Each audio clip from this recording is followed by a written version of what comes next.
best friend. Peram naman ang pera mo. Ano? Wala akong pera. Sabi doon ng kapitbahay mo, nanalo ka daw ng wedding eh. Peram ka na. Sino doon? Sa 3 bahay na magkasunod-sunod dyan, mga chismusa yung puro nakatira dyan, san banda dyan? Sino banda nagsabi dyan? Yung nasa dulo, sa kanya nga sana ako hiram eh. Sabi niya sa akin, nanalo ka daw ng wedding, kaya agad-agad akong pumunta dito eh. Magkano ba kasi hiramin mo? 5,000 sana best friend. Kailangan ko lang. Kapal ng mukha mo, 5,000? 3,500 lang na panalo ko? Napano ka, natinek? 3,500 lang ba? Akala ko malaki-laki yung napanalo mo. Sige, kahit 1,500 na lang.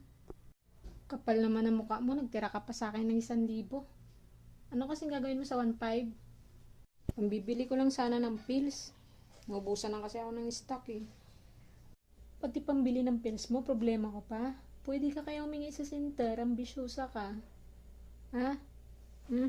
Itong 1,500 na to, bayaran mo to ah. Sa dami mong hiniram sa akin, hindi ka pa nakakabayad.